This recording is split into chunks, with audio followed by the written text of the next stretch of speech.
For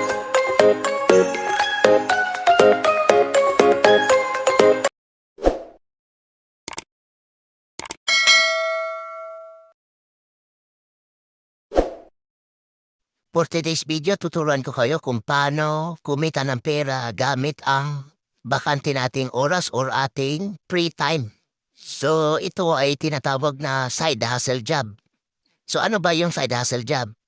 Ito yung trabaho na pwede natin gawin kapag may bakanting oras tayo na maaari mong pagkakitaan. So, ano ba yung mga halimbawa nito? So, unahin natin yung pangbabae na side hustle job. So, una yung pedicure at saka pagmamanicure.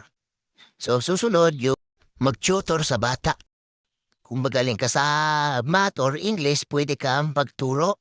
Pangatlo, yung pagbebenta ng produkto or mag-reselling. Ano pa yung pwedeng i-resell? Mga beauty products. Ang pangapat, pagbebenta ng merienda.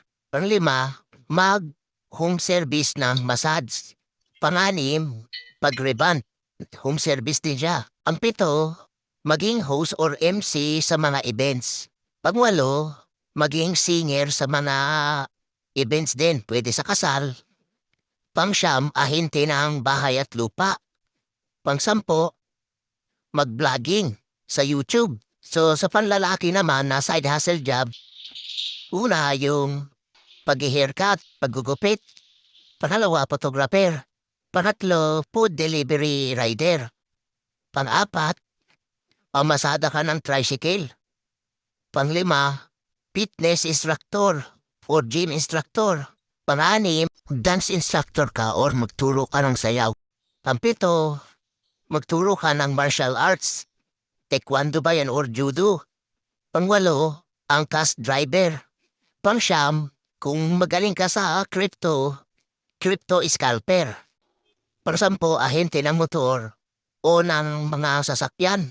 So sa lahat ng nabanggit, dapat meron kang time na nakalaan para sa magiging side hustle mo at skills. Sana may natutunan kayo sa video natin. Feel free na mag-comment sa ating comment section. So baka may alam pa kayo na pwedeng gawin nating side hustle job. I-share nyo naman dito. So paki-like, share, subscribe ang ating YouTube channel. Thank you.